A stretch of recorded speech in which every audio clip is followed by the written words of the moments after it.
வணக்கம் நண்பா. இது உங்கள் ரெஸ்லிங் ஃபேமிலி 2.0. இன்னைக்கு இந்த வீடியோவில் பார்க்க போகிறது ரொம்ப ஒரு இம்பார்ட்டன்டான ஒரு வீடியோ தான் நண்பா. அதாவது வீடியோவை ஸ்கிப் பண்ணாதீங்க. அதாவது நாளைக்கு நடக்க போகிற மண்டே நைட்டால் வந்து நம்மளுடைய WWE வந்து பென்டா விசஸ் செத்ரோன்ஸுக்கான ஒரு மேட்சை வந்து அஃபிஷியலி கன்ஃபார்ம் பண்ணியிருக்காங்க. அது இல்லாமல் நம்மளுடைய செத்ரோன்ஸ் வந்து அவரோட மணி இந்த பேங்கை வந்து எப்போ வந்து எந்த சாம்பியன்ட்ட வந்து கேஷ் இன் பண்ண போகிறாரு அப்படிங்கிற மாதிரி இப்போ ஒரு மிகப்பெரிய ஒரு அப்டேட் வந்து இப்போ வந்து கிடச்சிருக்கு. இதை பற்றி இன்னைக்கு நம்மள டீட்டெயிலாக பார்க்கலாம். ஃபஸ்ட்டு நம்ம பார்க்க போகிறது எதை பற்றி அப்படின்னா, இப்போ வந்து நம்மளுடைய WWE வந்து எவல்யூஷன் பேப்பரி வந்து நடத்த போகிறாங்க. அதாவது ஜூலை 13 நடத்த போகிறாங்க. இந்த 13 நடத்த போகிற இந்த எவல்யூஷன் பேப்பரி வந்து இப்போ வரைக்கும் எவ்வளோ வந்து டிக்கெட் வந்து நம்ம WWE வந்து சேல்ஸ் பண்ணியிருக்காங்க அப்படின்னா 4800 டிக்கெட் மட்டுமே தான் இப்போ வந்து நம்ம WWE வந்து சேல்ஸ் பண்ணியிருக்காங்க அப்படிங்கிற மாதிரி இப்போ வந்து சொல்லப்படுது. இந்த எவல்யூஷன் பேப்பரி வந்து ஃபேன்ஸ் மத்தியில் அதிகமாக ரீச் ஆகலை அப்படிங்கிறதா முழுக்க உண்மை. அதாவது இந்த எவல்யூஷன் பேப்பரி வந்து உமன்ஸுக்கான ஒரு எவல்யூஷன் பேப்பரி. அதனால இந்த எவல்யூஷன் பேப்பரியில் வந்து நம்ம WWE வந்து ஆல்மோஸ்ட் வந்து சாம்பியன்ஷிப் மேட்ச் தான் எல்லாமே டிஃபைன் ஆகிருக்கே தவிர மற்றபடி நார்மலான மேட்ச் எதுவுமே கிடையாது. ஆனாலும் இப்போ வந்து நம்ம WWE வந்து இன்னொரு மேட்ச் அடிஷ்னலாக வந்து இந்த மேட்ச்சுக்கு வந்து இந்த ஒரு பேப்பர் அவங்க வந்து ஆட் பண்ணியிருக்காங்க. அது என்ன மேட்ச் அப்படிங்கிற, அதாவது உமன்ஸுக்கான இன்டர் கான்டினென்டல் சாம்பியன்ஷிப் மேட்ச் நம்மளுடைய WWE வந்து இந்த மேட்ச்சில் வந்து கன்ஃபார்ம் பண்ணியிருக்காங்க. அதாவது நம்மளுடைய பேலி விசிஸ் லயரா வல்கேரியா விசிஸ் நம்மளுடைய பெக்கி லிஞ்ச், இவங்க 3 பேர்த்துக்கான ஒரு ட்ரிபிள் தட் மேட்ச் வந்து நடக்க போகுது. அதாவது இப்போ வந்து இந்த ஒரு பேப்பரி வந்து ஆல்மோஸ்ட் வந்து எதுக்காக வந்து நம்மளுடைய WWE வந்து எவல்யூஷன் பேப்பரி வந்து திரும்பி கொண்டுட்டு வந்தாங்க அப்படின்னா, ஃபேன்ஸ் மத்தியில் ஒரு மிகப்பெரிய ஒரு ஹைப்னஸ் கொண்டுட்டு இந்த பேப்பரி வந்து ஃபேன்ஸ் மத்தியில் ஒரு மிகப்பெரிய ஒரு ஹைப்னஸை கொடுத்துச்சா அப்படின்னு கேட்டால், அது ஆல்மோஸ்ட் வந்து மிகப்பெரிய ஒரு சொதப்பல் தான் அப்படிங்கிற மாதிரி இப்போ வந்து சொல்லப்படுது.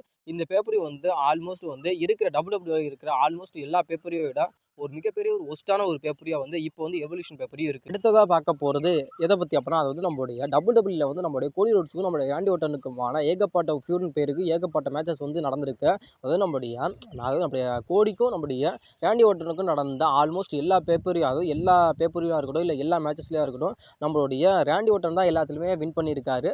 நம்மளுடைய கோடி ரோட்ஸ் வந்து எந்த ஒரு மேட்ச்லையுமே, அதாவது ராண்டி ஓர்டன் கூட, அதாவது நம்மளுடைய கோடி ரோட்ஸ் வந்து நம்மளுடைய ராண்டி ஓர்டன் கூட மோதினால அந்த மேட்ச்சில் எந்த ஒரு மேட்ச்லையுமே நம்மளுடைய கோடி வந்து நம்மளுடைய ராண்டி ஓர்டனை க்ளீனாக பீட் பண்ணி எந்த ஒரு மேட்ச்லையுமே வின் பண்ணவே இல்லை. ஆனால் இப்போ நடந்துச்சு 2025 நைட் ஆஃப் சாம்பியன் நடந்துச்சுல்ல, அதாவது king and queen of the ring, அதில் மட்டுமே தான் நம்மளுடைய கோடி வந்து நம்மளுடைய ராண்டி ஓர்டனை பீட் பண்ணி அந்த மேட்ச்சில் வின் பண்ணியிருக்கா. அதான் ஃபஸ்ட் டைம். உங்களுடைய 17 டைம் வேர்ல்டு சாம்பியனான உங்களோட ஜான்சனை வந்து போன வருஷம், அதாவது 2024 மணி இந்த பேங்கில் வந்து ஜூலை 6 நடந்துச்சு. ஜூலை 6 வந்து நடந்த அந்த மணி இந்த பேங்கில் தான் நம்மளுடைய ஜான்சனை வந்து, அதாவது லாஸ்ட் டைம் இஸ் நவ் அப்படிங்கிற மாதிரி சொன்னார். அதாவது அதுக்கப்புறம் அந்த ஒரு வேர்டையை வந்து இப்போ வரைக்கும் நம்மளுடைய ஜான்சனை வந்து யூஸ் பண்ணவே இல்லை. அதாவது அதுக்கப்புறம் லாஸ்ட் டைம் இஸ் நவ் அப்படிங்கிறது வந்து கடைசி அப்படின்னு சொன்னது. ஆனால் அதுக்கப்புறம் அது ஒரு வேர்டை வந்து நம்மளுடைய ஜான்சன் வந்து இப்போ வரைக்கும் WWE யூஸ் பண்ணல. அதுக்கப்புறம் வந்து நம்மளுடைய ஜான்சனை வந்து இப்போ 2025 நடந்த ஆல்மோஸ்ட் எல்லா பேப்பர்லையுமே நம்மளுடைய ஜான்சனை வந்து அட்டண்டன்ஸ் ஆகிருக்காரு. அதாவது நம்மளுடைய ராயல் ரம்பிளாக இருக்கட்டும், எலிமினேஷன் சேம்பராக இருக்கட்டும், ரெசல்மனியா, பேக்லாஷு, இப்போ மணி இந்த பேங்க், அதுக்கு இப்போ நடக்க போகிற நைட் ஆஃப் சாம்பியன் அப்படிங்கிற மாதிரி ஆல்மோஸ்ட் நம்மளுடைய சாம்பியன் ஆனதுலேருந்து நம்மளுடைய ஜான்சனை வந்து WWEவோட எல்லா பேப்பர்லையுமே வந்து நம்மளுடைய ஜான்சனை வந்து கம்ப்ளீட் பண்ணியிருக்காரு. அப்படிங்கிறது ஒரு மிகப்பெரிய ஒரு சாதனை தான். எல்ஐ நைட் வந்து இதுக்கு முன்னாடி இப்படி தான் இருந்தாரா அப்படிங்கிறது ஆல்மோஸ்ட் வந்து யாருக்குமே தெரியாது. அதாவது 2011 வந்து நம்மளுடைய WWEல வந்து நம்மளுடைய சிஎம் பங்க் வந்து இருக்கிறப்ப நம்மளுடைய சிஎம் பங்க்குக்கு வந்து ஒரு பாடி கார்டாக இருந்தவர் தான் நம்மளுடைய எல்ஐ நைட்டு.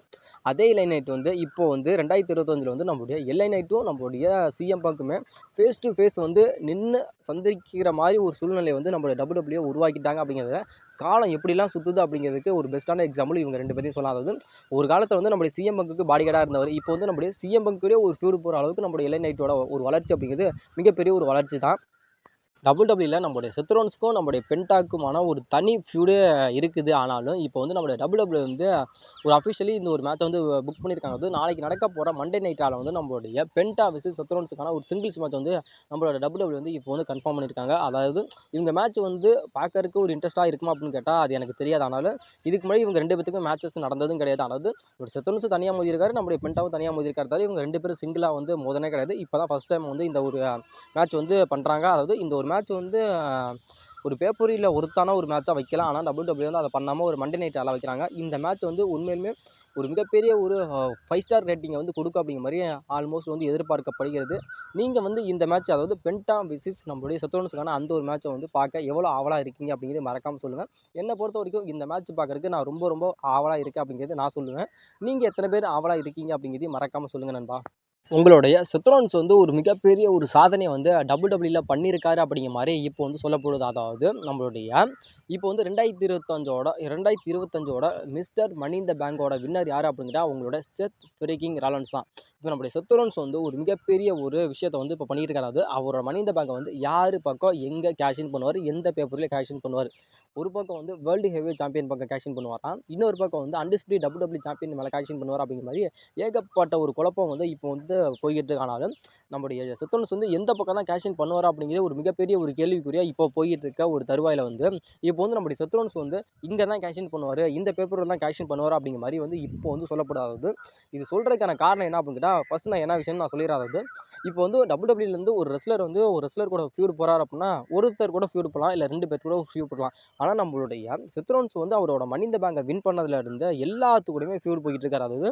அதாவது நம்ம இதில் வந்து ஒரு பழமொழி சொல்லுவாங்க தெரியுமா, இவன் காலை வைக்காத இடம் வந்து பாவம் செஞ்ச இடம் அப்படின்னு சொல்லுவாங்க தெரியுமா, அது மாதிரி அந்த ஒரு பழமொழி வந்து இப்போ வந்து நம்ம செத்தோன்ஸுக்கு வந்து அதாவது பர்ஃபெக்டாக வந்து சூட் ஆகுது. அதாவது இப்போ வந்து நம்முடைய ரோமன் ரெயின்ஸ் கூட ஒரு ஃபியூலில் இருக்கார், அதுக்கப்புறம் நம்மளுடைய சிஎம் பங்க் கூட ஒரு ஃபியூலில் இருக்கார், ஜான்சனா கூட ஒரு ஃபியூலில் இருக்கார், எல்ஐ நைட் கூட ஒரு ஃபியூலில் இருக்கார், பென்டா கூட ஒரு ஃபியூலில் இருக்கார், அதுக்கப்புறம் நம்மளுடைய யார் நம்மளுடைய ஜே ஊசோ கூட ஒரு ஃபியூலில் இருக்கார். அப்படிங்கிற மாதிரி ஆல்மோஸ்ட் வந்து நம்மளுடைய செத்ரோன்ஸ் வந்து அவரோட மனி இன் த பேங்கை வின் பண்ணதுலேருந்து ஒரு எப்படியும் குறைஞ்சபட்சம் சொன்னால் ஒரு 7-8 பேர்த்து கூட வந்து நம்மளுடைய செத்ரோன்ஸ் ஒரு ஃபியூலில் இருக்காது. ஃபஸ்ட்டு நம்மளுடைய ரோமனு, அதுக்கப்புறம் சிஎம் பங்க்கு, அதுக்கப்புறம் நம்மளுடைய ஜான்சினா, அதுக்கப்புறம் நம்மளுடைய ஜே ஊசோ, அதுக்கப்புறம் நம்மளுடைய கோடி ரோட்ஸு, அதுக்கப்புறம் நம்மளுடைய எல்ஐ நைட்டு, அதுக்கப்புறம் பென்டா அப்படிங்கிற ஆல்மோஸ்ட் வந்து எல்லா ரெஸ்லர் கூடயுமே இப்போ வந்து நம்மளுடைய செத்ரோன்ஸ் வந்து ஒரு மிகப்பெரிய ஒரு ஃபியூவில் வந்து இப்போ இருக்காரு. இந்த ஒரு விஷயத்தை வந்து டபிள்யூடபிள்யூல எந்த ஒரு ரெஸ்லரால் யாருமே பண்ணவே முடியாது அப்படிங்கிறத நான் அடித்து சொல்லுவேன். ஏன்னா இது வந்து ஒரு மிகப்பெரிய ஒரு சாதனை தான். அதாவது இப்போ ரோமன் ரெயின்ஸே இருக்கார் அப்படின்னா ரோமன் ரெயின்ஸ் வந்து ஒரு ஃபியூடு போடுறாங்கன்னா அவர் கூட மட்டும் தான் ஃபியூடு போட முடியும்,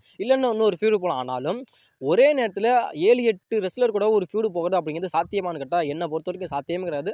அது நம்மளுடைய செத்ரோன்ஸால் மட்டுமே தான் முடியும் அப்படிங்கிறது முழுக்க இது வந்து இப்போ வந்து உண்மையாயிருச்சு. ஆனாலும் இப்போ வந்து நம்மளுடைய செத்ரோன்ஸ் வந்து கேஷின் பண்ணுறாரு அப்படிங்கிறப்ப ஒரு மிகப்பெரிய ஒரு ஹைப்னஸே இருக்குமே. இப்போ வந்து நம்மளுடைய செத்ரோன்ஸ் வந்து அந்த கும்தர் வச்சிருக்க அந்த வேர்ல்டு ஹெவி சாம்பியனுக்கு வந்து கேஷின் பண்ணுறாரு அப்படிங்கிறப்ப அதில் வந்து ஏன்டா நான் என்னை வந்து எவ்வளோலாம் நீ பழி வாங்கியிருக்க அப்படிங்கிற மாதிரி, அதாவது இவர் செத்ரோன்ஸால் பாதிக்கப்பட்ட பேர் வந்து அந்த இடத்துல வந்து நம்முடைய குந்தர்கிட்ட வந்து அந்த அவரோட கேஷின் வந்து செத்ரோன்ஸ் வந்து கேஷினை வந்து அங்கே பண்ணுறாரு அப்படிங்கிற அந்த இடத்துல வந்து அவரோட கேஷினை வந்து ஃபெயிலியர் ஆக்கணுமே அப்படிங்கிறக்காக சில பேர் வருவாங்க.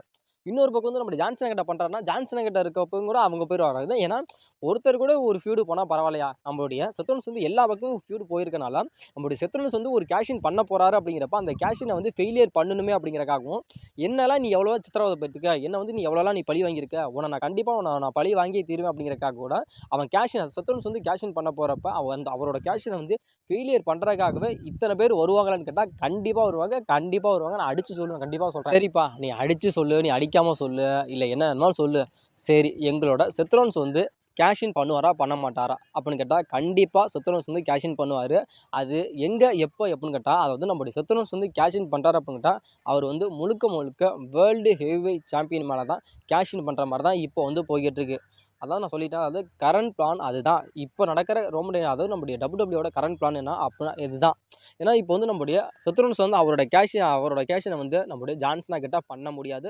அங்கே பண்ணாலும் பாய்ச்சா பழிக்காது. ஏன் அப்படின்னு கேட்டால் நம்முடைய ஜான்சனா வச்சு ஒரு மிகப்பெரிய ஒரு விஷயத்த நம்மளுடைய டபிள்யூடபிள்யூ பண்ணிக்கிட்டு இருக்கனால இந்த வருஷம் ஃபுல்லாகவே நம்முடைய ஜான்சனாக்காக ஒதுக்கிட்டாங்க. அதனால் கண்டிப்பாக நம்முடைய டிசம்பர் மந்த் வரைக்கும் நம்முடைய ஜான்சனா சாம்பியனாக இருப்பார். அப்படி இல்லாட்டியும் கொஞ்சம் லென்த்தாக கொண்டுட்டு போகணும் அப்படிங்கிறக்காக நம்முடைய ரெசல்மனியா 42 வரைக்கும் நம்முடைய ஜான்சனா சாம்பியனாக இருப்பார். அதுக்கு முன்னாடி வந்து நம்முடைய செத்ரோன்ஸ் அவரோட கேஷன் வந்து அங்கே ஜான்சனா கிட்ட இருக்காரு. அதனால் அவர் அங்கே இருக்கிறாரு, இவரை கண்டிப்பாக வந்து நம்முடைய செத்ரோன்ஸ் வந்து அதுக்கு முன்னாடி சாம்பியன் ஆக்கணும் அப்படிங்கிறப்ப இங்கே ஆக்கலாம்.